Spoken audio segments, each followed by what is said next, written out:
Here we go. This is HBR News number 369. Nice. Anne Heche's passing. Sexual harassment in the UK can result, possibly, in 2 years jail time, where we reflect on the stories of the week and give it the Badger treatment. Hello, everybody, and welcome to Honey Badger Radio. My name is Brian, and I hope you guys are doing well this week and that you are laughing at all this crazy shit that's going on in the world so it doesn't drive you crazy. I am joined by my co-hosts, Mike, Dr. Ranamakham, I'm sorry, and Hannah. I'm having so I took some niacin today. Allison gave me some niacin. Or not Allison, Lindsay gave me some niacin, and I'm like, kind of like, I don't know what you call it, but it's having an effect. You have cold medicine head. And yeah, and it's because, and so like my fingers are really cold for some reason, and I haven't eaten, so I apologize. Niacin makes me, it appears that it makes me a little bit weird. Okay, so anyway. So we have a great show lineup for you guys today, so please be sure to continue the conversations both in the chat as well as the comment section. I am expecting Mike J to show up because he didn't really tell me that he wasn't. He might be having an issue because I switched to Zoom today, because I think that Zoom seems to have like a higher audio quality and it less likely to fuck with me. So we'll see how that goes. And hopefully Mike J will be joining us. So on this week's HBR News Show, we're going to be talking about a woman who sexually assaulted a boy and is because she got pregnant, I guess she's waiting on the pregnancy to be over before she actually starts her sentence. We will look at that. We also have the UK is passing a new law, or at least they're in talks. You know, they're having a conversation about passing a law that could land men in prison for up to 2 years if they sexually harass women. Anne Heche passes on after a pretty spectacular and fiery car crash, which it is a tragedy, but it's kind of wild how that happened, and more. So stick around. It's going to be a good time. In case you guys are wondering who the hell is Anne Heche, I know that she dated Ellen DeGeneres. That's all I know. I think she was in a movie or something. That's all I know her from.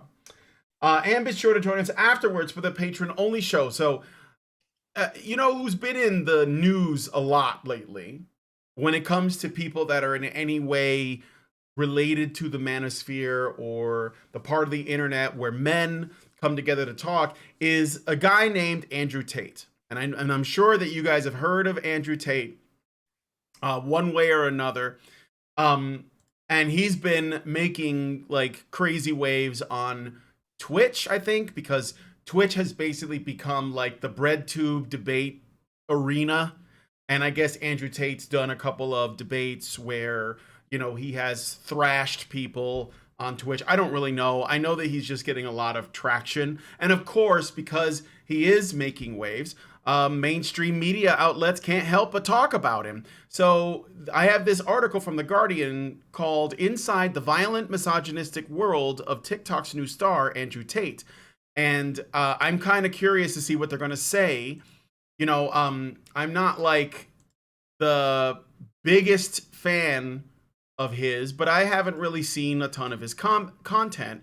So I don't really have a strong opinion either way. But I do think that it's pretty interesting that he's pissing off the right people. And so I'm going to read through the article to find out what the allegations are. And I've also got some thoughts on how other members of the men's rights sphere have been reacting to Tate themselves. Okay, so we're gonna look at that in the patron show. We're gonna see what the Guardian's gonna say, and I have my reasons for this, because the thing is that like I think Andrew Tate is generally maybe he's a part of the manosphere, like the larger, broader red pill manosphere, whatever you want to call it. Okay, and maybe he's saying things that are ridiculous or offensive, most likely. Okay. The the truth is that I believe that no matter who it is and what it is that they're saying and what it is that they're offering, the mainstream corporate media is going to try and connect them, or they're just going to use them to connect them to people like us, no matter what. And so the question I want to ask is, because they're going to do it no matter what, right? Because the really, like, people who actually want to change the laws and they want to like affect change in policy and such, they're the real threat to their power, not the people who are basically offering dating advice. But they don't care about that. I think that that Tate is being used by them to attack us, And so like, and I frankly will defend his right to have opinions on relationships regardless. So I think that is, to me, important. I'm not here to please feminists and people who represent the status quo of like, of the world as it is, simply because I don't want to be associated with someone, or they want me to disassociate from someone who I don't even know and I haven't spoken to. So that's my thing. I want to see what the Guardian's going to say. I think I know, but we'll take a look in the after show. So if you guys want to join us in the after show, you have to become a Badger yourself by going to feedthebadger.com, setting up a monthly subscription. $5 a month will get you into the Discord, where you'll be able to partake in all of the additional activities, and you can also be a part of the conversations and the after shows and such. So, please consider that, and maybe you can give us some support. And also, if you don't want to wake up one morning to find that we've been yeeted from the internet, and you can't find our content, just go to badgerfeed.com. That's badgerfeed.com or honeybadgerradio.com. They both have, some archives of our content. And also maybe just come join us in the Discord. And there's also a fan Discord you guys could be a part of as well. So you don't have to it's not as active, but there are a number of people in there as well. So check us out there. Okay. With all of that out of the way, and I'm sorry for how long-winded that was, let us get into today's stories. Did you see in the chat? Did you send me something? Oh, you mean Mike J's? Yeah, I saw that he's here, and I saw that he's, I guess he's got to adjust his settings. I'm sorry for springing this on you all of a sudden, but I did want to move over to Zoom for the news show. Well, it did certainly improve the sound at our end, so hopefully it improves it in the show too. Yeah, hopefully that's the case. So, all right. So let's talk about the story. So first, Marka Bodine had sex with the 13-year-old in her classroom. So with a 13-year-old in her classroom in Texas over a period of 3 years of abuse. She was sentenced to just 60 days of jail time with 10 years probation, and will have to stay on the sex offender registry for life. The father of her child is not her husband or the boy that she abused. So she's pregnant, but the child is not it's not the child of the 13-year-old boy that she slept with, that she raped basically, and it's not the child of her husband. So at least the child's not going to be on the hook for the child support. Hopefully, there isn't a loophole that allows that just yet. Not if they're acknowledging that he's not the father, but obviously this woman is part cat. Yeah, right. The abuse began in 2018 when the victim was just 13. Bodine began sending him explicit photos and videos after befriending him by playing Fortnite. Oh, that's a good way to get to those young boys. It's a gateway to the kiddie groomers. The manipulation came to light when Bodine approached her principal and said the boy was threatening to harm himself and claimed he had access to photos of her and manipulated pictures. And so basically she started having sex with him, and I guess he got, romantically confused potentially, and now she wants to back out. That's what it seems like. And so she went to the principal, said the boy was threatening to harm himself, claimed he had access to photos of her, and manipulated pictures. Between April of 2020 and February 2021, Bodine was sent 40 photographs of herself to this teenager as she worked teaching English at Tomball in intermediate school in Texas. Prosecutors had asked for Bodine's sentence to be 20 years of jail time. All right, so the quote, the father of her child is not her husband or the boy she abused. End quote. What the hell's going on there? How many skeletons does she have in her closet? And how many of those skeletons' bones is she fucking? She's like a one-woman soap opera. She's probably fucking several dogs as well, and a giant octopus for good measure.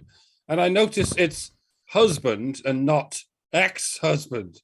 I really hope that's either a work in progress regarding the divorce, either that or this man is an industrial strength cuck. Like if your wife is having someone else's baby and fucking a child on the side, I would seriously consider reconsidering that marriage. Yeah, how bad can the family courts be if even that guy gets taken to the cleaners by his multiply adulterous pedophile wife? We're often told it back in the day, like a century or so or more ago, it was normal for rich, influential men to have a wife and also multiple mistresses on the side. The wife was for public appearances, while the mistresses were for his pleasure. And we're left to assume that his wife was just celibate or something. She wasn't fucking anyone on the side. She was just sexlessly chained to this unforgiving and thankless role as a filthy rich battle axe of some sort. It was only rich men who did that. Rich women couldn't get away with it at all. Heavens to Murgatroyd, no. Well, welcome to the 21st century, when even a lowly school teacher who happens to be female has the sexual freedom equivalent to a medieval king. Her flings can even include the children under her professional control, and it's only recently that we've seen the stories of such scandals appearing so often in the news. Maybe it's because there was no one compiling such stories until the likes of us came along. Maybe it's because it all got brushed under the rug until the journalism industry became so pervasive thanks to all this technology. Or maybe it's a phenomenon that really is as recent as it appears. One way or another, it's all rather disturbing. If you ever wonder how a young man develops sexual boundary issues, this is a fairly poignant explanation. If you ever wonder how these women develop the very boundary issues that they pass on to these boys, well, it's probably because we still don't call it rape like what it is. And given that we never have been in the habit of calling it rape, we just go lol, nice.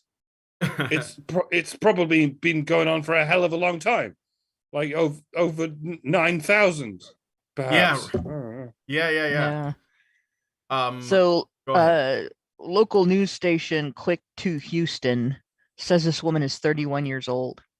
So just imagine a 31-year-old woman.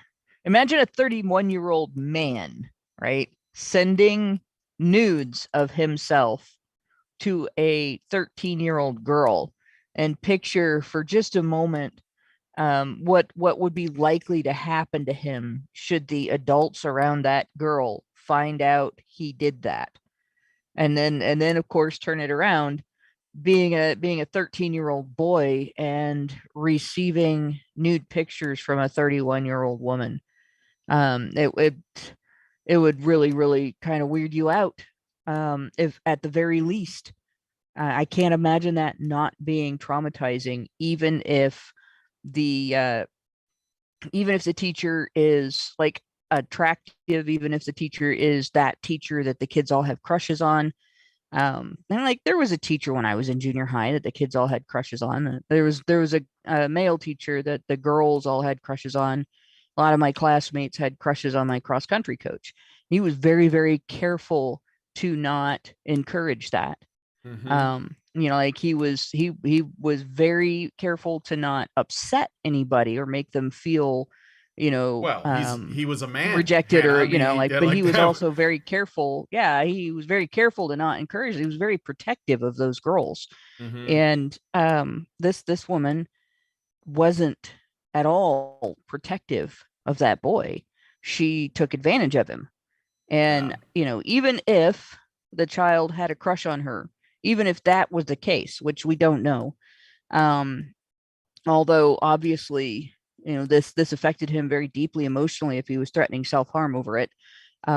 Even if he had feelings for her, it was still, not only was it taking advantage, it makes it worse, right? Yeah. It actually becomes a situation of exploitation and screwing around with something that obviously, if he was threatening self-harm, affected him profoundly. And they're not even calling it rape in many of the articles. They're referring to it as a sexual relationship. If you're doing something to a 13-year-old, that's not a relationship. If you're an adult and you're doing something to a 13-year-old, that's like calling slavery a relationship. You have control over a 13-year-old. You have authority over a 13-year-old, and you have an advantage, an edge over a 13-year-old that makes it impossible for the 13-year-old to fight back, both physically and psychologically. There is no relationship, but they call it a relationship.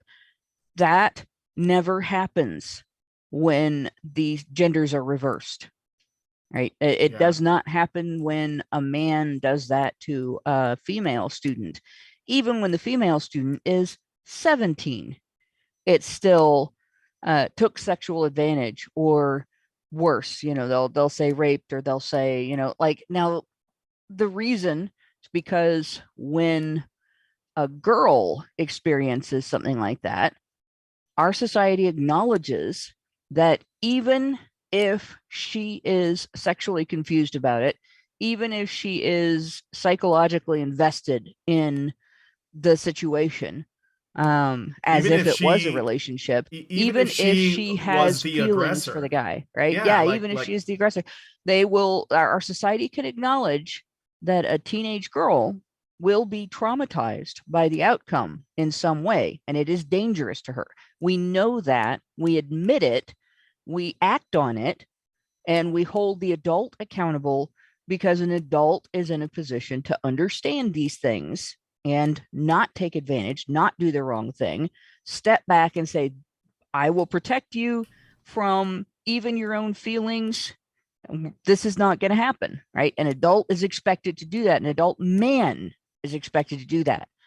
But when an adult woman fails to do that, fails the child, does harm, creates trauma, even in a younger child, like a 13-year-old is not even old enough to hold a job, right? Without, you know, like they might have gotten a paper route when we were kids, but I don't even see 13-year-olds having paper routes today. And this is a kid who, you know, for all we know, may have already had a rough time in adolescence. A lot of kids have a rough time at the start of adolescence, and 13 is about the start, not the end of adolescence. So this is a particularly traumatic thing to do to a kid, and there's no accountability. Like, how long did she get? She got just 60 days, right? 60 days and 10 years of probation. Yeah, 60 days and 10 years of probation, and she's on the sex offender registry. Sex offender list. But again, this is nowhere near the level of accountability that would be imposed on an adult man who did this to a girl. And as long as we are not holding adult women accountable when they do this to boys, we are going to allow it to happen over and over and over again. Yep. To answer one. Oh, go ahead. I'm sorry. I was just going to say, to answer one of the things that Mike pointed out. Yes, this thing did, like, there was a teacher, one of my teachers in high school, my gym teacher, actually had gotten busted, and I don't know if the young man was 18. I think he was underage, but I'm not 100% sure. But he was under he was a student, so he was under her authority. And that was like just swept under the rug. She was sent on to another school to teach. Honestly, she got divorced, but she went on to teach at another school. She didn't go to jail. She didn't get, shamed within the community. Nothing happened to her other than she lost her job at that school. She didn't even lose her teacher's certificate, right? Meanwhile, there was a junior high school teacher, sixth grade teacher, that did the same thing with a girl from the high school who was 17, which in Ohio the age of consent is 16. And of course, she wasn't his student, but she was a student in the school, and he had authority over and everything. He went to jail. Like a big, huge difference there. This woman could go on to do it again, and he was held accountable. So you end up with this situation. There is, in the history of perpetrators of sexual violence, there's if you look at the history of a large set of perpetrators of sexual violence versus a large set of people who are not perpetrators of sexual violence, you will find that there is a higher percentage of perpetrators who experienced sexual violence as children, as victims, as children or teenagers. And in particular, boys, this is a very stark thing, that it's a much higher rate of being victims of sexual violence perpetrated by women in their history. So when we do this, even if we didn't care about the boys, which we should, even if we didn't care what was happening to them and the trauma they experience and the pain and suffering they go through and the profound effect it can have on their life and their ability to form relationships later in life and all that, there is also that concern that with all of the other things that the trauma can do to them, it can also make them more likely to become perpetrators. Now, that doesn't necessarily mean you won't run into anybody that's been victimized, that person is destined to become a perpetrator. There's other factors involved there as well. But it's definitely a factor. And as long as we tolerate as a society, and I consider it tolerance to give somebody 60 days jail time with "we're going to be watching you" as the only other punishment. Like, honestly, that's not that big of a deal in terms of punishment. I've seen innocent guys accused of lesser crimes get worse sentences than that. But as long as we tolerate that, we might as well tolerate sexual perpetration against women, because we are saying that it is okay to create the risk of creating future perpetrators. And if it's okay to create the risk of creating future perpetrators, then it's okay for that future perpetration to happen, isn't it? Yep. That's what I was going to say. Like, she could have screwed this boy up, and because again, all we know is she slept with him a number of times. He's underage, and then he, according to her, was threatening to hurt himself. Well, she definitely screwed him up. It's just we don't know, but in what ways other than that. Right. And what I'm getting at though is that, like, this kind of phenomenon is going to increase the chances of minors who have been essentially put in a position they're not ready for, to go on and potentially repeat the behavior to other people. Like, maybe she experienced it. Who knows, right? So what I'm saying is that, like, we should be taking this really seriously, because not just because it's clearly immoral what she did, and that should be enough, but also because she's essentially teaching this child that this is normal, and that he may go on to do that too. I mean, he may not, because maybe his parents intervene and all of that, but like, But the thing is that if you never experienced that, then that's probably not going to happen. But if you have experienced that, then you may be inclined to basically like not have a full understanding of what consent is, or what where the gray area between, you know, like acceptable behavior and unacceptable behavior, like if there is a gray area or whatever. So if you want to create more offenders, then you create victims first, is ultimately what I'm saying. Right. So And there's another thing that happens in the history of people who have been victims of sexual violence when they were underage, and that is, feminists actually have a term for this. They call us polyvictims. mhm. And if so, with some victims of childhood, some childhood victims of sexual violence, you know, you see them develop the inability to recognize and respect or understand or accept other people's boundaries, right? Yeah. And then with some victims, we have a tendency to not develop our own properly and not be able to defend them properly.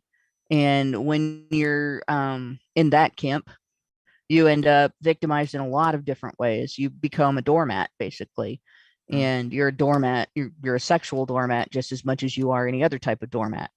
And it takes a person to come along and say, hey, this is happening to you because you're not defending yourself, to be able to help you. Well, if you're female, nobody's allowed to say that to you. Right. So like I was in my 40s before I started figuring that out. Um, and that's like, this kid could end up in that situation too. You know, he could very well end up in that situation, because if you're male, it's not that people aren't allowed to say you're being victimized because you're not defending yourself. It's that Yep. people aren't allowed to say you're being victimized. So he may have that same problem. Yep. As far as her husband goes, hopefully he is filing divorce papers, because like the fact that he like, was she about to, if she didn't get caught, okay, and she's carrying a child, was she about to make him raise the child as though it was his, and then led him to believe that it's his child? Like, you know, like that because she's pregnant with some other guy's baby.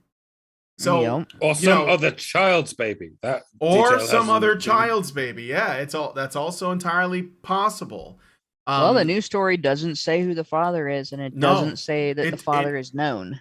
yeah, it doesn't exactly. So it's not the 13-year-old boy.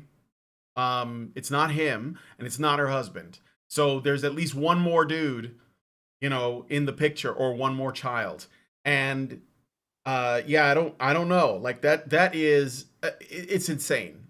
And hopefully, like, she's not going to be going to jail until after she has the baby. Maybe the father will come forward. Maybe it's an adult man, and he's willing, for whatever reason, to essentially father that child. Makings of some insane shit. So guys, don't stick your dick in crazy, is what I'm saying. I don't think cis women should be given this concession that they should be kept out of prison just because they're having a child. No, it's not as though trans women are given this concession whenever they're pregnant. This is transphobia. I agree. I agree. I don't Well, think there actually, should be you know, women special concessions for that, but women get pregnant in prison, and they don't let them out necessarily. They have hospitals in prison, that they've got the capability of you know, this woman being able to go through her pregnancy and give birth. And we're talking 60 days. You know, so that's 3 months. How far along is she? She might not even finish the pregnancy in prison. She may give birth outside afterward anyway. yeah. But yeah, like you're right. Being pregnant should not make a difference as to whether or not a woman is incarcerated. And if they are going to do that, well, fine. House arrest is a thing. She can be on house arrest in addition, for putting the state in the position of not being able to penalize her for what she did. Yeah. Agreed. And honestly, if I was the guy that was the father of this kid, I wouldn't want to come forward just because I wouldn't want anybody to know that I'd touched that woman with a 10-foot pole, much less my dick. Mm-hmm. All right. Well, let us know what you guys think about this story in the comments. We got to move on. But yeah, kind of wild. So, what do you guys think about the sex offender registry?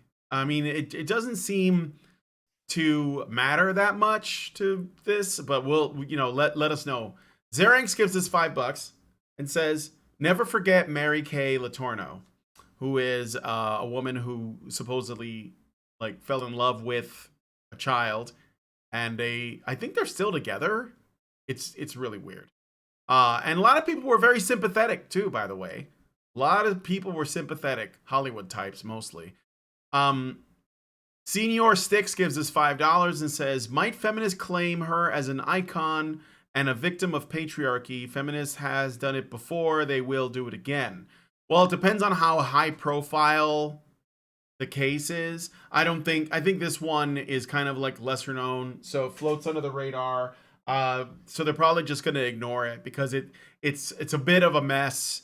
But if it was someone, for example, like a feminist icon, like an actual icon, like somebody who wrote like books, Germaine Greer. Yeah, like a Germaine Greer, exactly. Who wrote that book about the beauty of teenage boys. Yeah, or underage boys, like even like middle school age boys, like 10, 11, 12-year-old boys. Feminists hate old men more than well. They also hate lad culture, but there's a certain ableism to feminists as well. They hate old white men more than they hate young white men because it's I say progressive, but that's something of a misnomer. But we call it progressive, and the progressive mindset is everything new is good and everything old is bad. Yeah. And that's why they like new humans, i.e. children. That's why they're generally more attracted to new humans. Yeah. Yes, progressivism leads to pedophilia. I'm saying it right here and now, even though we're on YouTube. Fuck y'all, I'm saying it. On a side note, Mary Kay Latorno, the guy they got divorced. He got together with her. They were together for a while, her jail sentence, and then they got divorced. They were together for a while though. Okay, so there you go, Senior Sticks. And Meredith G gives us $5, and she says, if we want to end cycles of abuse, all offenders need to be treated the same. The sex offender list is a joke. Leave them in jail. No reoffense problem. Yeah, I agree. And there's a certain level and type of therapy that victims need in order to help them undo the damage that the offender did to their development of personal boundary understanding. Yeah, exactly. So thank you guys for the super chats. I'm just going to really quickly look and see if there's any super chows because I always forget to do that. Super chow channel. Nothing yet. So I'll be on the lookout. I'll try to stay adamant. Okay, so let us move on to the next story. We're going to be talking about a new law. Well, maybe a new law, a discussion about a new law that may come to Britain, which I feel like I've covered like 2 or 3 times before. So I don't know if we're talking about the same thing or if it just keeps coming back up or if it's like affecting different provinces or whatever you guys call it. It just keeps getting worse and worse. If only you knew how bad it really was. So in the UK, the Home Office has launched a consultation on amending the 1986 order to add a new offense of, quote, public sexual harassment, end quote. Under the new rules, men who sexually harass women by following them, making obscene comments or gestures, and cornering them could face up to 2 years in prison. Unlike a hate crime, the proposed law would not require the perpetrator to have been motivated by hostility because of the victim's sex. From the Daily Mail, quote, the consultation had been promised after the horrific murder of Sarah Everard, which is basically the newest thing to go to whenever you want to like make the world more unbearable, by Wayne Couzens. That whole story happened because police were given permission to arrest people for for disobeying lockdown, by the way. Yeah. No one is looking at this and saying maybe lockdown was a stupid idea. No, they're going maybe men are a stupid idea. Yeah, exactly. So yeah, the horrific murder of Sarah Everard by Wayne Couzens, a serving Met police officer, because this is why we need more cops, I guess. Her death sparked calls for tougher laws to tackle the scourge of violent misogyny in Britain. The Office for National Statistics found that half of women aged 16 to 34 had been harassed at some point in the last year, according to those same women. And a horrifying 38% had been targeted with catcalls, unwanted sexual comments, and whistles, or wolf whistling. End quote. That's from the Daily Mail. Liz Truss, who the Daily Mail calls the front runner to be the next prime minister, backed the law to tackle violence against women. Last month, she vowed to make wolf whistling and catcalling illegal. Truss said, quote, "Violence against women and girls doesn't have to be inevitable. Women should be able to walk the streets without fear of harm, and perpetrators must expect to be punished." Through increased police training, new offenses, faster processes for rape victims, and our domestic abuse registry, we will ensure victims are protected and crimes are prevented in the first place. So like before they happen, pre-crime. Conservative former Home Office Minister Rachel McLean said, quote, "Women and girls should be free to live their lives in safety." Note that, I'll come back to that later. "And I know as Prime Minister, Liz will deliver tougher safeguards for domestic abuse victims, including tagging for the most violent offenders." End quote. Why are you guys still talking about feminism? You're fucking only budgets talking about feminism is so last decade. Feminism is over. We defeated it back in 2016. Nowadays, we have more important things to talk about, like the erasure of women's identities and how the government is curtailing our freedoms for the sake of safety. None of this has anything to do with feminism, Doy. It is so frustrating to observe the impatient and impulsive attention spans of not just the general public, but anyone who thinks they're on the fringe of public discourse.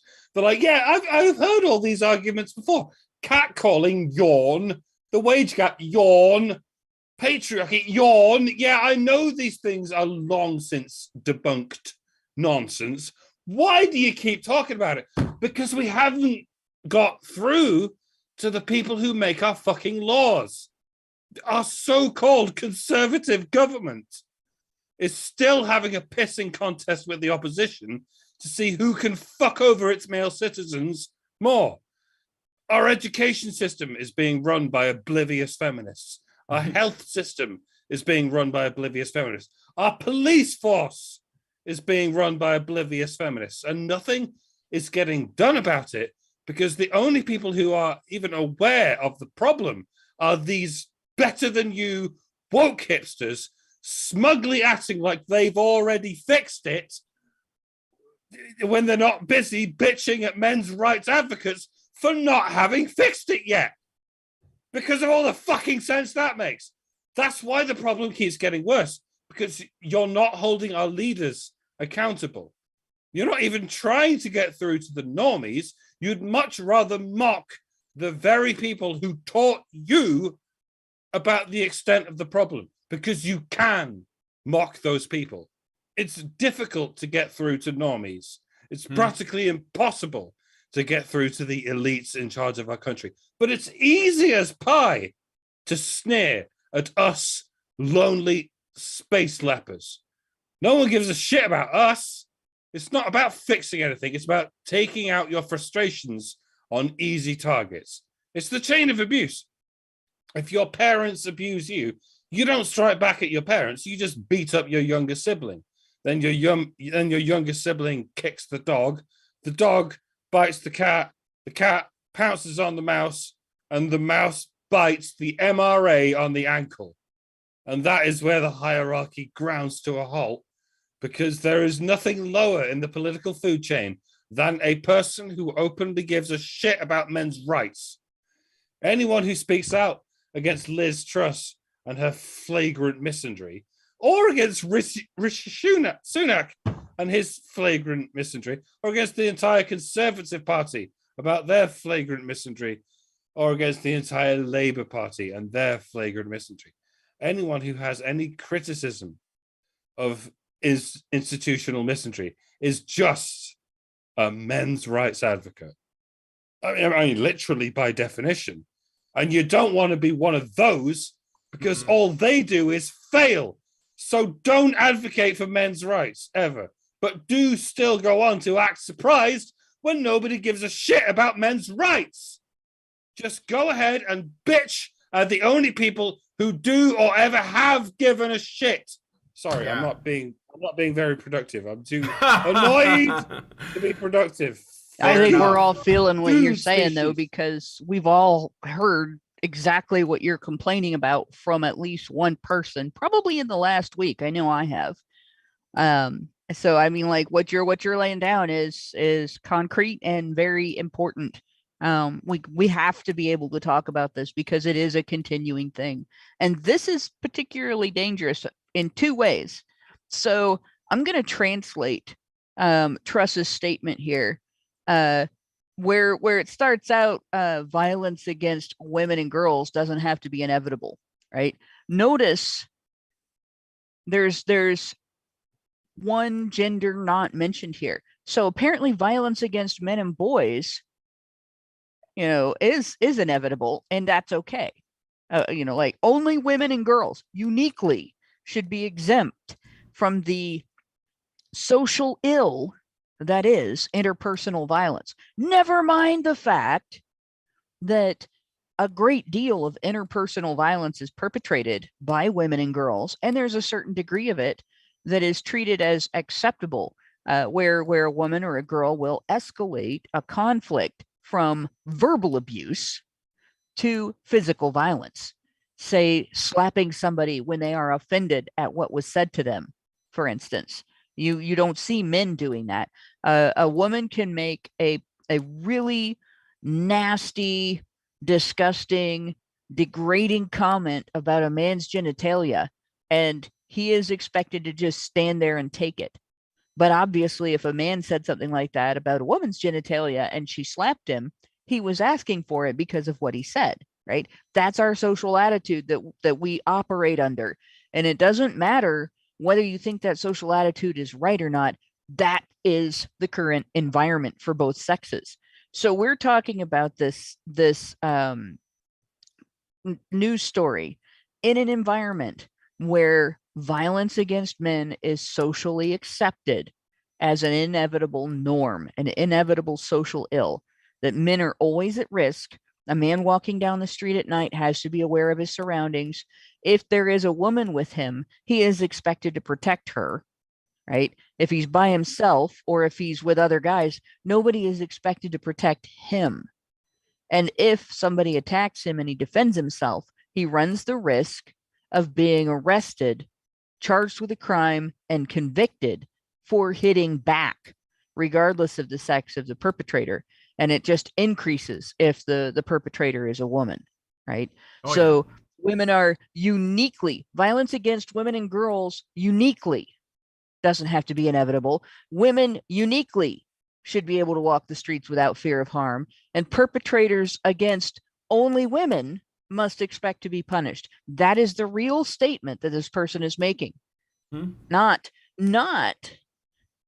that violence itself is unacceptable, that our society needs to evolve past the tendency for even the fringes to handle conflict by engaging in it, and to handle, not just conflict, but desires for things by engaging in it. No, that it's uniquely women who are exempt from it, and uniquely women who have a right to be safe. Yeah. So how do you get past that? Like, that is the dumbest thing. And then on top of that, what do we have? She's talking about rape victims and domestic abuse, as if that doesn't also happen to men. And then finally, if you go north of the conversation, you know, back up to the beginning where it discusses what was it here? The law, that the proposed law would not require the perpetrator to have been motivated by hostility because of the victim's sex. Right. So now we have to talk about another type of violence, proxy violence. All right. Proxy violence is when somebody gets somebody else to do their dirty work for them. Like the most well-known would be hiring a hitman, right? But playing or victim, getting your boyfriend to step in, and, right? You know. Well, that's the second thing. Playing victim and getting somebody else to defend you is also proxy violence, right? Mm-hmm. Whether it's your boyfriend or a dude in a cop uniform or a woman in a cop uniform. So for the guy to be guilty doesn't mean he doesn't have to actually be trying to harass the woman. He's just guilty of harassment if he follows her, makes obscene comments or gestures, corners her, you know, like, so you could feel cornered even if a man hasn't cornered you. You can feel followed even if a man isn't following you. If he's walking from point A on the street that you're walking on to point B on the street that you're walking on, and for any length of time your paths are you know, intersect. This is essentially a law that says if a woman chooses to feel threatened by the presence of a man, just his presence, or if he's talking to another man and he says something that they take offense at that may not even be about them, then he can go to jail for 2 years because they feel unsafe. Anytime you hear somebody talk about the right to feel safe and feeling unsafe, the phrase "I feel unsafe" is an act of aggression. It is an effort at coercive control. It is abusive. It is never in good faith. It is never innocent. It is always controlling and abusive. And this is the end result, that a man does not have the right to walk down the street in complete innocence without being accused of a crime based on a woman's feelings, specifically because he's a man and she's a woman. That's incredibly dangerous. Absolutely. So I have a theory that I was thinking about while I was looking at this story, and I was talking to Lindsay about it. First, though, I need to point out something that I pointed out before. Notice the way that feminists, and I guess mostly feminine people like women, tend to frame or tend to how they define freedom, how they define liberty. And it's always the freedom to feel safe or be safe.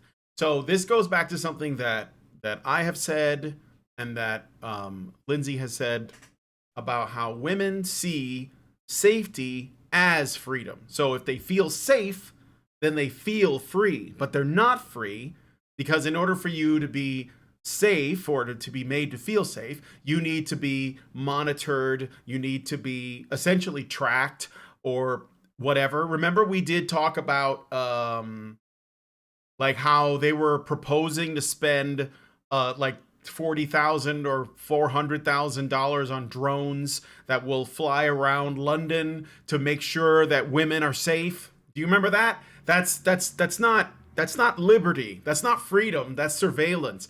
But women tend to think that it is. And so like this main conflict where women tend to think that safety is freedom and men tend to think that freedom is freedom. This is where like the primary conflict in, like, you know, how women and men they vote differently, what they value is different. It all comes from that. If women don't feel safe, and they could for any number of reasons, then everyone else has to lose some of their rights so that women feel safe. And then they'll be free, even though they won't be. It's an illusion. So that's the first thing I wanted to put out there right off the bat. The other thing is, this might be a little bit edgy, but I think I have a theory as to why this is happening in the UK so much. Because this is at least the third story, maybe the fourth if you include the drone story, where women are concerned about harassment, catcalling, and various other ways, I guess, that can be made to feel unsafe because of men. Okay, but here's the thing. I think that there is like a cultural or ethnic element to this that isn't being talked about, and I think I know why. So they mention as their primary example the Sarah Everard case, but the Sarah Everard case doesn't make any sense because what they're asking is for the police to be involved in protecting women when the person who murdered her was a cop. Okay, so it doesn't make sense. So why are they using that as their example? Well, I think it's because the cop is a white guy and the victim, is a lady, right? I don't know if she was white. That's not important.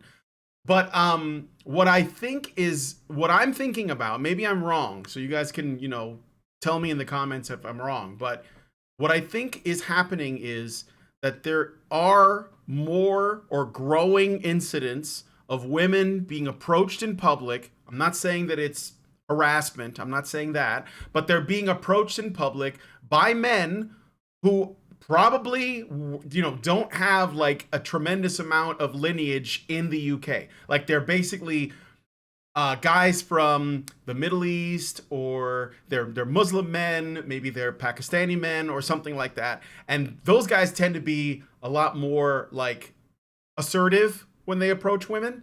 And I think that in these big cities where I think there's higher numbers of those kinds of men, these women, these British women, these white British women are experiencing these men approaching them and proposing to them, or, flirting with them, or whatever it is.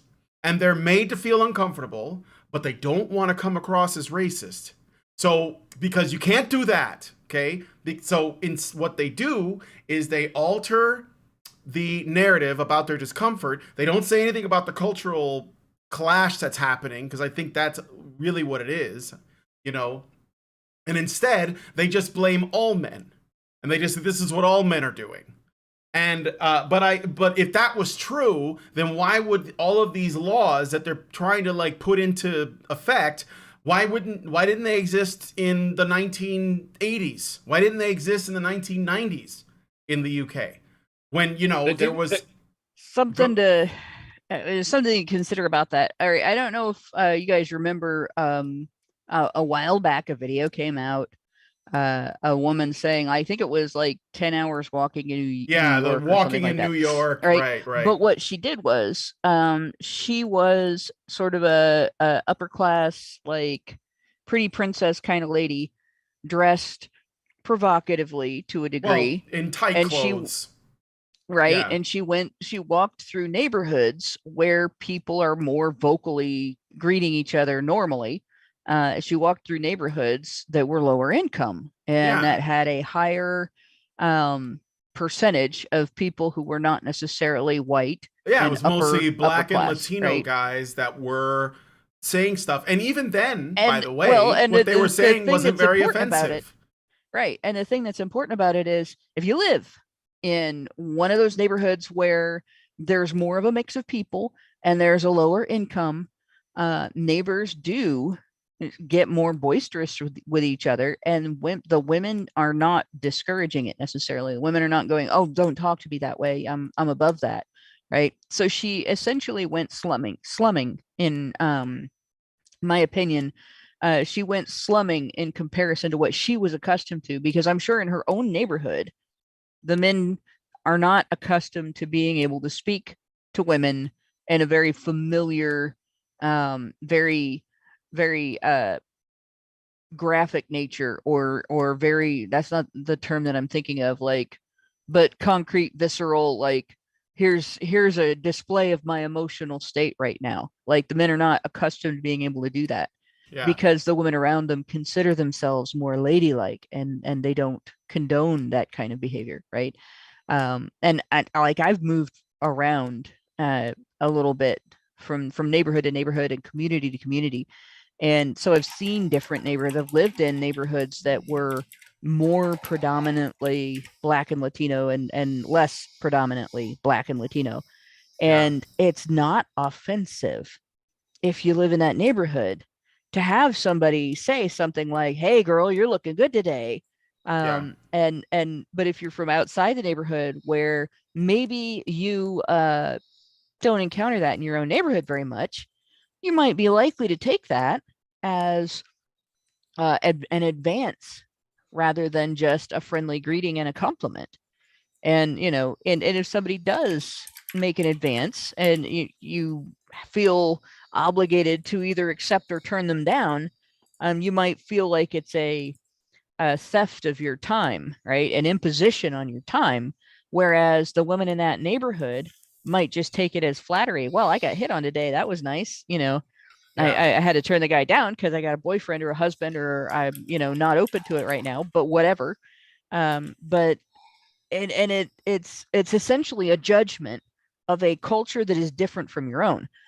But when it comes to and I'm not very good at being sensitive when describing this, but this is something that I've had a long experience with, partly because of my own associations and partly because my name doesn't have its origin in white culture. It's actually Arabic. My first name is Arabic. And so I get a lot of men who think that I have Arabic origins instead of American origins if they don't hear me speak. Because you hear me speak, you know that I'm from America. Yeah. But if you don't hear me speak, if you just see me online, I could be from a lot of different places or whatever, right? And I figured out early on that there's a particular style of dress that communicates I'm looking for a husband, and it's not something that a woman is necessarily to be condemned for, but for the man to say, oh, this woman is communicating I'm looking for a husband, he shouldn't be condemned either. Now, obviously, when people get pushy about something, that's a different story. But these women get upset at the initial interaction when there is no pushiness and treat it the same as if there has been pushiness, and that is wrong. And it's very elitist. It's very snobby and snooty. It's Bertha better than you, and really deserves to be scorned when women act like that. And if they're going to make laws like this based on that, they're not going to address the people who actually get pushy, because the people that actually get pushy, the people who actually have boundary issues, and I say people because this is something that women do too. They're not gonna do anything about that. That's just going to become a little more hidden, a little more sneaky, right? A little more careful. Meanwhile, people who are just momentarily clueless or generally clueless are going to be the ones caught in this net that they're creating, and their lives are going to be wrecked. Yeah. Well, go ahead, Mike. I think you were going to say something about what I had said about. Yeah, well, like I alluded to earlier, the Sarah Everard case would have been a perfect time for British people to protest against police overreach, because that police officer, Wayne whatever, was able to coerce that woman to any degree that he fancied on account of the draconian powers the police were given during the lockdown. But they didn't protest against the police in that context whatsoever. They only protested against men, even though the lockdowns that created the conditions leading to that incident were not applicable by gender. The same thing could have been done by a female cop. In the meantime, the BLM protests had just gone down during the height of the lockdown. Thousands of British people, mainly Marxists and useful idiots of the Marxist cult, convened in major cities by their thousands, apparently because a cop in another city, in another continent, kneeled on the neck of a criminal who was in the process of dying of a fentanyl overdose, which goes to show you They will love the authority of cops when it suits them. They will hate the authority of cops when it suits them. But with what they want to hate at the end of the day is white men. Yeah. If it helps them hate white men, they will hate cops. If it helps them hate white men, they will love cops. That's all they care about. The complete destruction of white men and everything they could possibly stand for in their imagination or beyond. Yeah. Well, and it's to like, I want to finish my thought on this. So what I think is happening is you got so let's look at what women in general or feminists would support. They are all about immigration. They are all about diversity. They believe it's their strength, right? They and I know that seems weird, like what does that have to do with this, but bear with me, okay? It's all about the virtue. They want you to think that they are uniquely good people, and this is why they're totally fine with, calling anybody who comes into Britain British, regardless of like whatever their status is. None of it matters, right? It's all about being open and accepting and everything 100% of the time without question. And also, it doesn't matter if culturally they're incompatible, or at least they don't like fit in very well, and there are problems that might emerge from that. So what I think is happening is there are women experiencing like men who culturally are different, and they're more assertive. They're more likely to approach women and talk to them. They may even be in some cases, like aggressive. Okay, this can happen. Like, I'm not gonna pretend like that doesn't. But this is basically not what most British women are accustomed to. I'm sure that culturally, the way that men and women meet is just not the same. It's probably completely different. And so these women are experiencing this now. And plus, you have to take into consideration that, at least when it comes to men from Islamic countries, they have an opinion or a way that essentially, if they're truly devout, right, which is in most cases, they look down on Western women. So they may want to use them for sex, or they may like want to, like date them or whatever, but they have a different way of looking at Western women. They don't think that they're as good as their women, okay? And they have said this.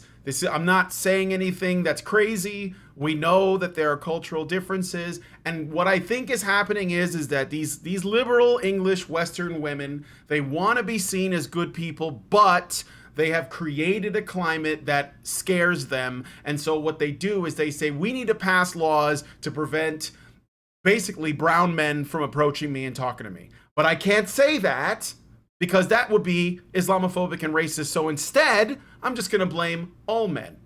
And so this is one of the ways that misandry is concealed by the allegations of racism. Because and that's just like the woman who was walking through the hood in New York for 10 hours. She was approached and spoken to by mostly Black and Latino men.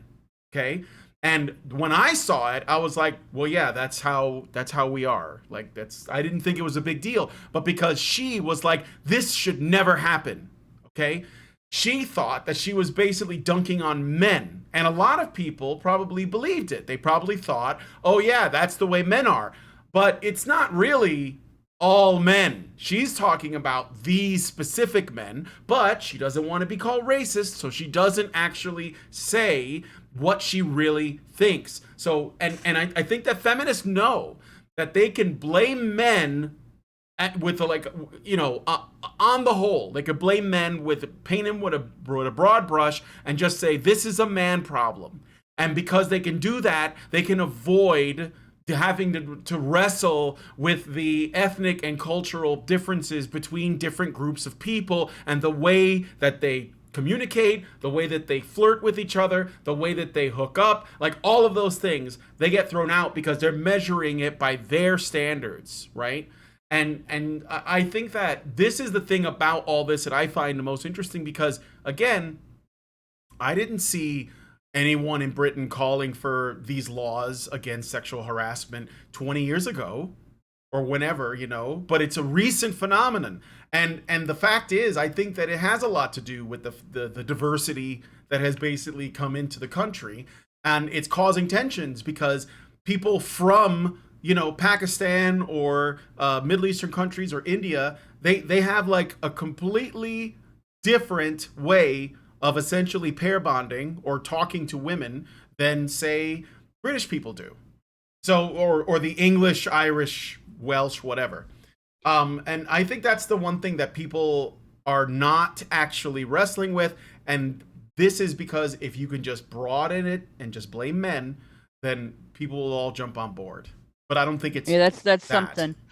If you come from a culture where marriages are mostly arranged, and and this is something that's been talked about to death, just about, that women cover up and conceal themselves because marriages are mostly arranged. Yeah. And they're very virginal and very protective of their bodies and their space and so on, right? Whether the argument is that that's imposed on women or women do it voluntarily or a little both, it's still the culture they're used to.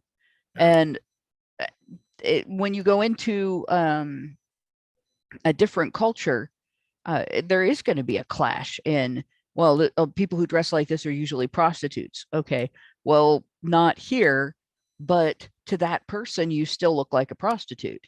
And it doesn't necessarily mean that that person is right for behaving as if you are a prostitute, but it does mean that behavior might not make that person a threat to you. You may need to communicate, hey, that's not acceptable, cut it out. And there's nothing wrong with that. But we're not allowed to say, hey, that's not acceptable, cut it out, because that person is from a different culture. Right. And you're prejudiced. So exactly. It's really progressivism that's causing this. Yes, that's what I'm saying. And they're using misandry to hide it. So they're just saying, oh, this isn't those men, this is just men. And it's like, but how? Like, I think I know what's going on. You're just terrified to say it. Like I said. Like there's some cultures where a woman in a pair of blue jeans and a t-shirt looks like a prostitute. Yeah. Because she's wearing pants and she's showing her arms from above the elbows down. Right? Exactly. So all right. We got to move on because we got like a couple more stories to get through. So let us know what you guys think about this in the comments. This is just my theory. I think there's something to it, but I don't know for sure. So, all right. I already read Meredith's. Zeranx gives us $5 and says, the funny thing about the 10 hours walking vid is a woman did it in a hijab / burqa, and no one said a word to her. Islam is right about women, winky face. Well, like she was leaving more to the imagination. And I think if a man, that's a good point. I think a man in a Western city, for example, if you had a woman walking through the streets in a burqa, completely covered, men aren't going to say anything because she's not like advertising herself, I guess. It's not just that it's like a nun's habit. It creates a boundary. It communicates a boundary. It's shorthand for do not approach. Yeah, even if they were really, this woman is reserved. Even if they were beautiful or had a great body that you can kind of see. I don't think it. I think you're right. I think it's like I don't know. It's like hanging out with a nun. Like it's going to change the way you act, even if you're not religious. Like you just know what that means, right? It affects your behavior. So I would like to see the reaction to a man with an obvious masculine proportions walking down the street in a burqa, or rather a niqab. Yeah, because he'd look like a bank robber, and people point out. I mean, this was more obvious before the time when everyone was wearing masks. So that pushed us all into fuck it. Everyone's wearing masks. Everyone can look like a bank robber now. Fine. Yeah. All right. Well, thank you, Zeranx, for the super chat. Let me check Super Chow really quick. I don't think that we got any. Nope. So we're gonna move on to the next story. All right. Just I was just curious about this, like the actual what was involved in this incident is why I chose this story. So I'm just agape with shock at how this unfolded. So we're gonna be talking about Anne Heche, who passed away sadly. And I think Mike J, you're ready to do this one, right? I think. Can you hear me? Yeah. Yes. Yes. I can hear you. Yes. Okay. Is that sound quality good? Yeah, it's great. Everybody sounds great. Fantastic. All right. Yeah, I had to struggle with some of the settings here. Like, apparently, when you change the volume in here, it changes your entire system volume. That's Oh weird. boy. Kind of a pain in the ass. Sorry Anyway, sorry about that. Everything's good now. Not a problem. So, let's see. Actress and partner to Ellen DeGeneres, Anne Heche, has been taken off life support. Heche sustained fatal injuries after a drug and alcohol-fueled car accident left her trapped in her burning vehicle for almost half an hour. Despite being conscious when pulled from the burning wreckage, Heche would be declared legally dead the following day. As Heche was an organ donor, her body was kept alive until Sunday so that matching recipients could be found and transplants could be arranged. Hollywood stars such as James Gunn, as well as her current partner Ellen DeGeneres, along with her ex-husband Coleman Cooley LaFoon, eulogized her on social media. So I heard that she was, I guess, on a bunch of stuff. She was driving 90 miles an hour. 90 miles an hour and crashed into a house. And there was a little more than that. There's a little more than that. Okay. Well, number one, they I guess tested her afterwards and found all sorts of narcotics in her body. Yeah. The first crash, she actually crashed into like an apartment complex's like garage unit, like parking lot area. And there are pictures where like people immediately ran up to the car and started taking pictures. And like you can clearly see she's got like a hobo bottle of some sort of, it looks like vodka in the front driver's side area. Yeah. And she just looks like a fucking mess. Yeah. And go ahead. Sorry. Then she like pulls out and then floors it, like just absolutely cruising. Like someone had a Ring camera that recorded her, and it's just like, you know, just this picture of this ideal looking Southern California suburban area, and you don't see anything, and then you just hear and you just zoom, and you see the cars zoom right past, and yeah, it's trucking. And then she absolutely just smashes into a house and immediate fireball and fire, and I'm honestly surprised she didn't kill anyone in that house. I was gonna say I'm shocked that no one else died. I mean, she like 90, like doing 90. Like I get nervous when have to do 70. Like when I'm on the freeway and it's completely clear, and I'm always like wondering, like, sometimes my car, it kind of shakes and trembles when I'm driving it. And so I end up like wondering, like, is the wheel gonna come off? Like, are we gonna die? Yeah. But that never happens. But like 90, like what? That's just wild to me. I will admit I've gone faster while completely sober. But I'm sure. in a 1981 Dodge Diplomat station wagon, actually. Mm-hmm. But yeah, that was incredibly dangerous, and obviously she ended up being the one who paid the price for it. But like, holy shit, like, is this her first offense, or was she given a pass on previous offenses, and then because she didn't have consequences that this happened? Like, that you kind of have to wonder, because usually when someone ends up in a situation like this where they have a terrible accident, it's not it's what the result of getting a pass or getting away with, or not being not paying enough consequences, or not being put through any kind of rehab after the first few times they do it. And like, my heart goes out to her friends and family that they probably are grieving very hard right now. But I kind of wonder about, did she have this kind of a habit? I looked into like if she had done anything weird in the past, and I don't think she's has like a rap sheet or anything. I don't think she's been caught on this before. But there was this one just fucking bonkers incident in the late 2000 where I guess she was like separated from Ellen temporarily. Yeah, they And were she in and out drove of. she just like drove, like picked a direction and started driving. And she was only wearing like a bra and shorts. And then she just picked a place to stop and just started walking in a direction and came to someone's ranch house. And the person who owned it was like, "Wait a minute, you're Ann Heche." And she's like, "I'm Ann Heche. What? I need water and I need to take a shower." What? And the person let her in, and she's like, "Cool, let's watch a movie together." And then like the guy, whoever this person was, like, "Okay, maybe I'm gonna call the cops now."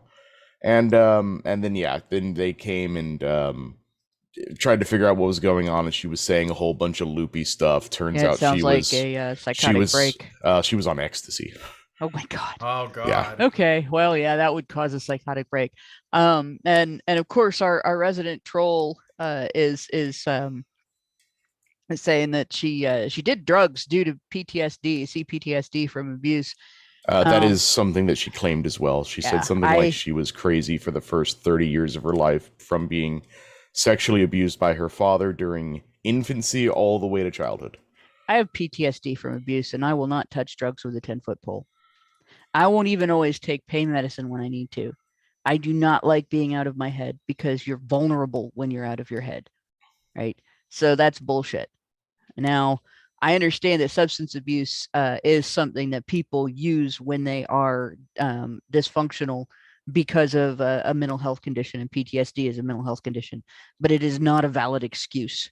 It is a sign of a problem, and it is an indication that somebody needs to go to rehab. Like, and I also understand that people use drugs recreationally because they can be fun. Some drugs, right? Some of them just beat the hell out of you, which doesn't sound like a whole lot of fun to me. But that's it. It's bullshit to use victimhood to excuse self-destructive, dangerous behavior that can result in harm to other people as well. It's just not okay. That's a reason why somebody needs therapy, not a reason why somebody needs to be excused from wise behavior. Yeah. I've taken all the drugs in the world, and it's not because I'm a victim. It's just because I suck as a person, and that's not me. That's not me fishing for compliments. That's just an idea that you haven't heard before, but it's true. Okay. Well, honestly, most of the people that I know I know that use drugs use pot, and they don't use it because they suck as people. They use it because they like pot. Well, that's my excuse. Like just because some of us are uptight about it, and I'll admit it, I'm uptight about it, right? Just because some of us are uptight about it doesn't necessarily mean that people that use it have to be judged. On the other hand, I know what cocaine does to your heart. And that's a different story. Some of this stuff you need therapy for, an escape from it, because it's not an escape from your situation. Yeah, I believe I think that there's a writer, a guy who wrote about addiction. His name is Dr. Gabor Mate, and I like his theory on it because I know people who do drugs, but like it's not it doesn't contribute to self-destructive behavior. They know they just don't get addicted, and then there are people who just do, and they're prone to addiction to all kinds of things. And Gabor Mate he wrote a book about what he believes is that like unresolved childhood trauma is the cause of addictive behaviors in people, and that just doing drugs doesn't mean you're going to become addicted. And he talked about an experiment or a study that was done involving Vietnam veterans that were put on, painkiller medication, which is essentially heroin, and the small percentage of them that became addicted, and how all of those veterans that became addicted to heroin after returning from the war, they all had childhood trauma that was unresolved. And so I'm inclined to think that there's probably something to that. I haven't like really dug into it a lot, but I think that there is something to this idea. Like I can go to like Vegas and maybe engage in a little bit of gambling, but like once I've lost like a little money, I'm probably just going to walk away. But there are people who live there because they're addicted. Gambling, food, drink, drugs, video games, porn, sex. The list goes on, right? So, yeah, go ahead. There's some people have lived perfectly good, stable upbringings, but they go on to take shitloads of drugs because it feels good. Yeah. Some people just want to feel good. Yeah. Well, that's what I'm saying. It's not just because they're trying to fill a hole in their lives. It's because they want to extend their consciousness. They want to further understand what the machinations of their brains. Some people have lived perfectly privileged lives and they still take drugs because they just feel like it because it feels good. That's what I'm getting at. I don't disagree at all. That's sort of my point. It's like you leave yourself for a little while because you want to, and so you get like high. But then there are people who their problem is that they need the drugs to feel normal or close to normal. And that's not the same. So okay, but anyway, let us know what you guys think about this in the comments. Really quick, I wanted to give Mike J the floor again to tell us about this kind of a good thing that I even signed up for. It's not so much news as it is like a new resource or website. Mike J, I'm gonna let you take it from there. Online Public Square, that's what it's called, right? Yes. Stylized as Public SQ, period. Something I heard about the other day. I've heard about it, been in my consciousness, I think, for about a week now. But the guy who was the CEO was on Tim Pool's show the other day. And really, really, really interesting concept. And I think it's got potential. I wouldn't think something like this was needed maybe 5 years ago, but I think we're getting to that point. So, Public Square. Stop giving money to people who hate you is the unofficial tagline of the new smartphone app and website Public Square. The brainchild of CEO Michael Seifert, Public Square is a free app that intends to connect conservative-leaning or just non-woke shoppers together with like-minded companies that pledge to support American values. Quote, coming out of the season of unconstitutional COVID mandates, there's never been a greater need for a marketplace of local business that support freedom. We're proud to be celebrating business owners that love their country and value their consumers, end quote, states Seifert concerning his product. The app maker claims that businesses on Public Square pledge to uphold their 7 core values. Number 1, we believe in the United States of America is a free country, a net positive to the world at large, and is worth protecting. Number 2, we believe the Constitution and Bill of Rights are essential and must be prioritized and respected. Number 3, we believe in a limited government system that represents constituents instead of ruling over them. Number 4, we believe in the sanctity and importance of the family unit, including the protection of the unborn. Number 5, we see people for who they are, not for their skin color, gender, or ethnicity. We believe that we ought to be judged not by the color of our skin, but by the contents of our character. Number 6, we believe in a free market system of economics that prioritizes the voluntary exchange of goods between consumers and the businesses they patronize, free from as much government intervention as possible. Number 7, we believe in the rights of individuals to take responsibility for their own health choices, i.e., we stand against vaccine mandates and vaccine passports. Although the app is in its infancy, Seifert is adamant that new features and streamlining are currently in the works.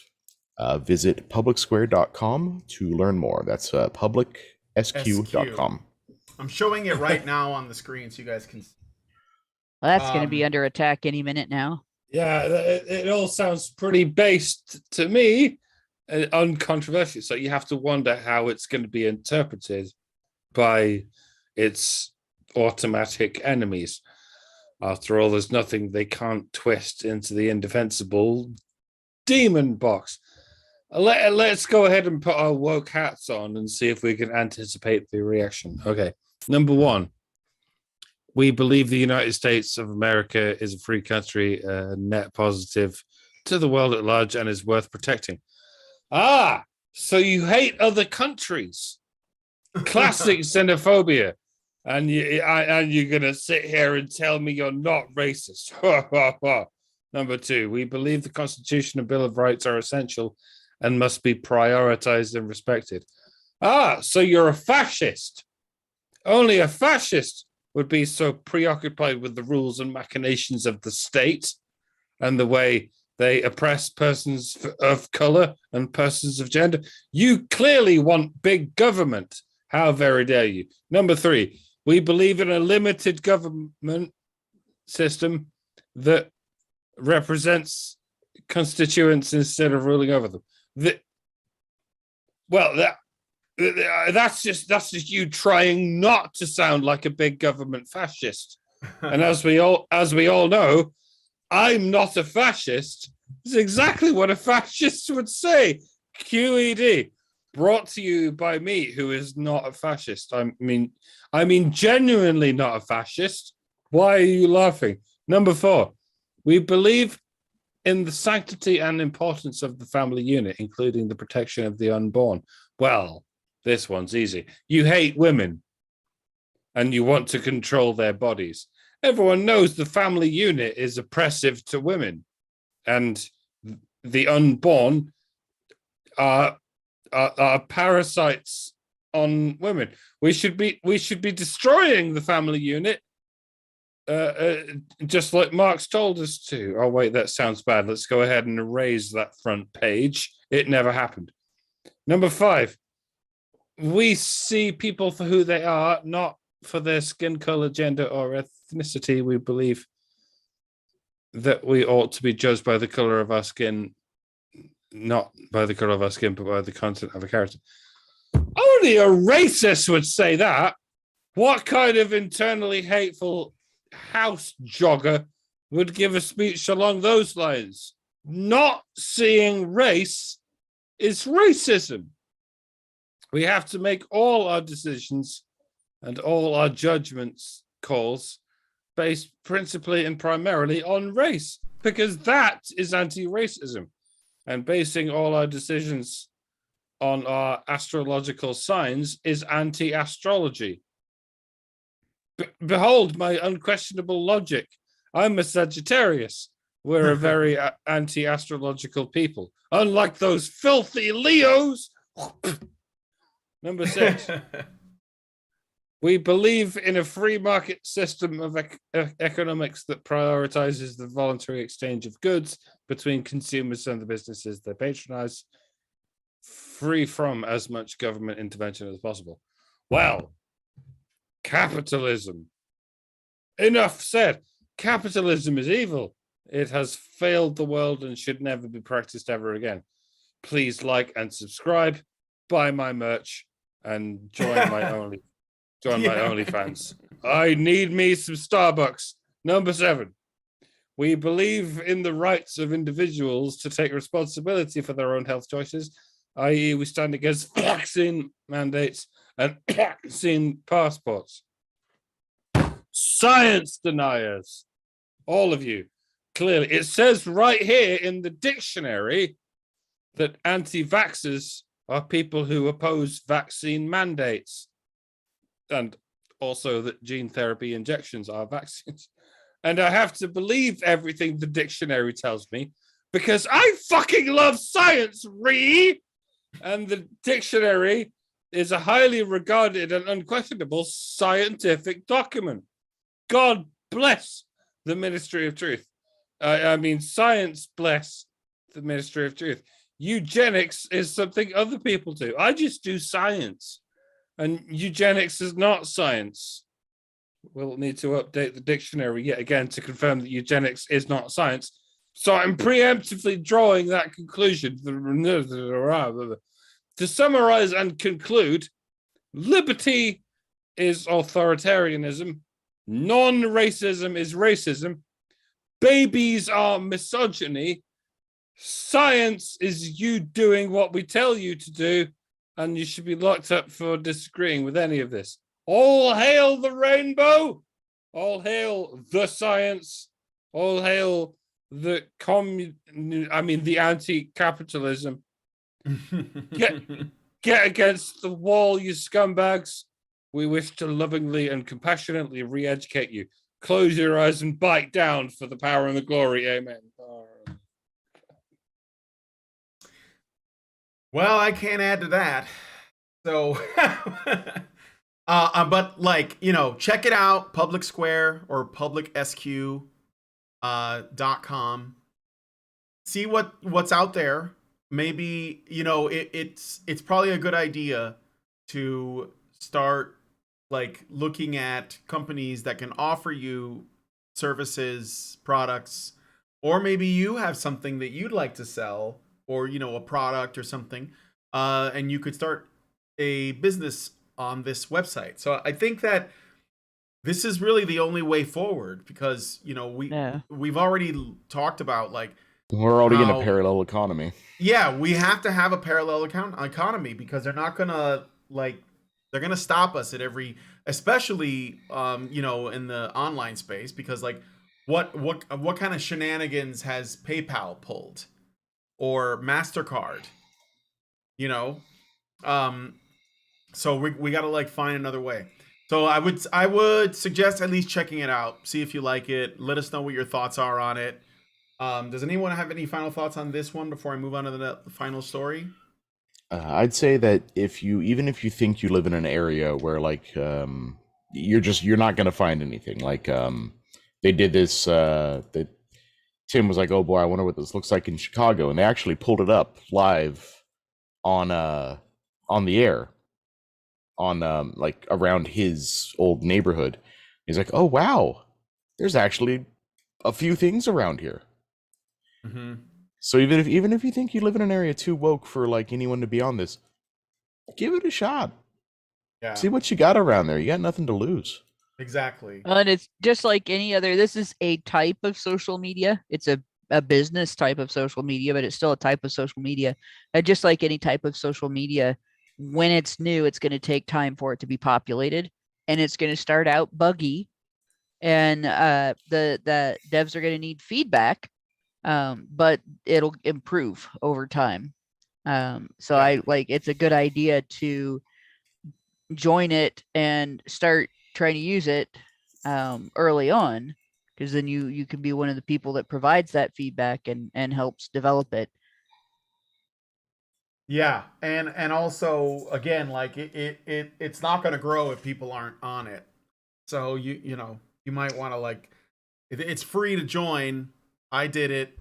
I'm gonna look around. I mean, I live in Virginia. Like, a lot of people around here are libertarian. I think it's the majority, honestly, which is good. But it's helpful that I know about this, and then I can spread the word on it, because maybe there's plenty of other Virginian business owners that don't know this. So, and they probably should. because it's going to be helpful not just for finding businesses or products or whatever from people who don't hate you, which I think is very important, but also it probably creates community too, because everyone's kind of on the same page. So let us know what you guys think about this in the comments. And I look forward to seeing your thoughts. Now we're going to get on to the last story of the show, where, well, I'll let Mike tell us about it. So, back to sad and disappointing news. The City Council of Vincent, Alabama has voted to disband an entire police department over a joke sent via text message. And we'll put the disclaimer here. Due to the graphic nature of this joke, viewer discretion is advised.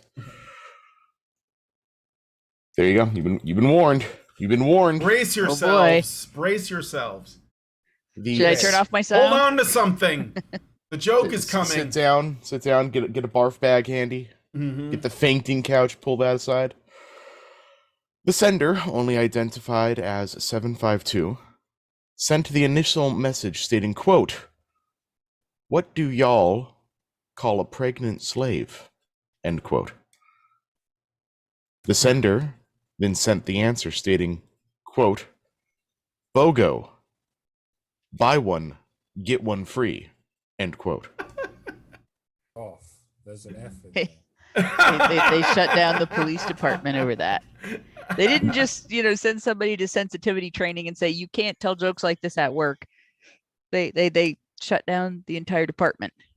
So if somebody gets murdered, because they can't call the cops when someone's breaking into their house, it was because it was more dangerous for somebody to laugh at racism and misogyny. Well, it's not really even misogyny. You're just laughing at pregnancy. It's not very misogynistic. Yeah, you're laughing at slavery and pregnancy, but they're gonna make it into race, right? Even though that doesn't actually come up at all. No, it doesn't. It doesn't. And that's the headline here from HuffPo. Alabama City disbands entire police department over racist text. And I mean, if you're saying only black people can be slaves, then that says more about you. Yeah, exactly. I mean, you do have to acknowledge the history in the United States. That's sure. There's a fairness there. It's just okay. And the joke was inappropriate for work, and there's a fairness there that it's inappropriate for work. It's the reaction was dramatically overboard, right? Yeah. And that's a ridiculous. Like the entire community was literally endangered. And this is Alabama. By I thought you guys were Vincent, Alabama. Alabama. I thought Alabama was. Isn't that one of the most? Yeah, like in like that. I could see like North Carolina or something, but Alabama is like the most. It's basically considered. So I'm not saying it's true, but it's considered to be the most backwards of all the states. But of course, I don't think that's the case because obviously they got really upset about this. So it only goes to show how not racist the United States is. When Alabama, of all the states, would probably be the one that we would expect that to be the most normalized. And again, I don't know, like the slavery joke. I don't think you can put a racial component on that. You would have to do that yourself because. I don't think that these guys don't know that slavery was done all over the world, all throughout history, and it's still going on now, just not here. And so I don't personally. I'm not gonna give them a fucking millimeter on that at all. I don't care how they interpret it. They're the ones doing it, and the consequences of make no sense. So I'm sorry, Mike. I don't think you finished it. There's about half of the write-up left, but it's pretty short. So the chief and assistant chief of police were initially suspended until the city council passed a resolution to disband the entire department. Hope you like crime. A council member for Vincent City, Corey Abrams, had this to say on the matter, quote, "It doesn't matter what color we are as long as we do right by people," end quote.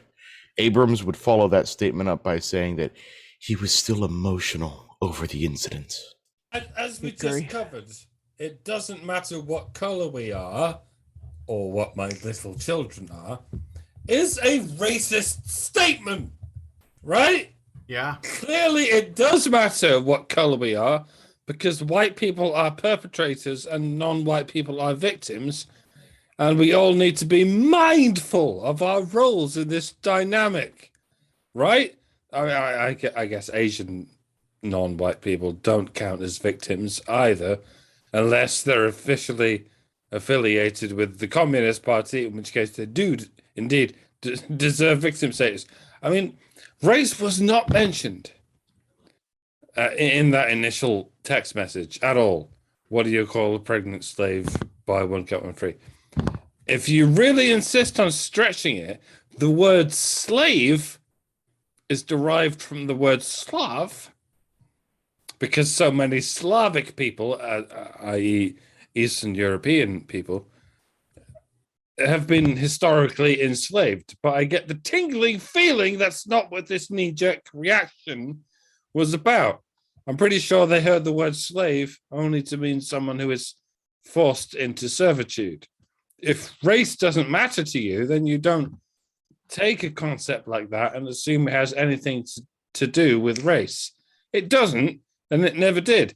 There is not a race of people on this planet that has never been subject to slavery. Come to think of it, Polynesians and Australian Aborigines might be so geographically distant from the hub of the slave trade that the only people who ever enslaved them was perhaps each other.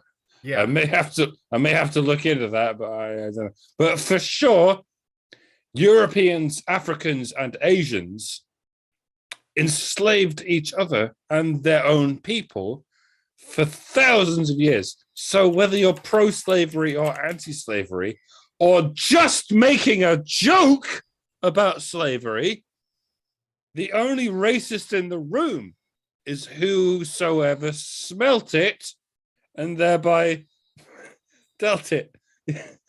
You might further retort that I, as he who did the rhyme, may have done the crime. So perhaps I'll walk it back. The motherfucker who actually farted was the motherfucker who actually farted. That's all you need to figure out. If you can't figure it out, move on to something else. No. Some cold case you actually can solve. Arrest someone for a tweet, maybe. I fucking hate everything. It's really interesting. Like any other time, when you make fun of something, and people say, "Oh, it's inappropriate to make fun of that," it's because you're demeaning the thing that you make fun of. You make fun of, say a disability. People, "Oh, you're demeaning the disabled. You're demeaning these people. How dare you?" Even if you make fun of your own disability, because like I make fun of my own disabilities all the time. Including my peach impediment. But yeah, you can't do that because you make people feel bad about having that disability and so on, and they can't laugh at it. They can't have dark humor because you're demeaning the thing that you're making fun of until you make fun of the institution of slavery and slavers, because you're not demeaning the institution of slavery and slavers. All of a sudden, ridiculing something is approval. We do the same thing with rape, right? You can't make fun of rapists. You can't. You're not demeaning them when you make fun of them. Somehow, uniquely, in the case of things like rape and slavery, doing things that are demeaning to the target any other time become statements of approval of the target, and promoting the target and so on. You're not allowed to do that. It's very, very strange. The logic of social justice, well, that's an oxymoron in and of itself, as opposed to other types of morons. The oxymoron is terrifying. You could get mauled. Well, I mean, this Alabama city no longer has a police force, and They're probably going to experience spikes in crime until that addresses itself. But at least the racism is gone in that one joke that was sent from one dude to another dude or whatever. I do have to wonder, though, how much crime is there in Vincent, Alabama? Because I looked it up, and they don't even have a population of 2,000 people. Yeah, and yet this makes the news because Huffington Post wants to. I also have to wonder, how big was the police department? Was it like the chief of police, the assistant, and like literally one other guy? Yeah, Arlo Guthrie described it in his Alice's Restaurant Massacre. You know, was 2 police officers in 1 police car.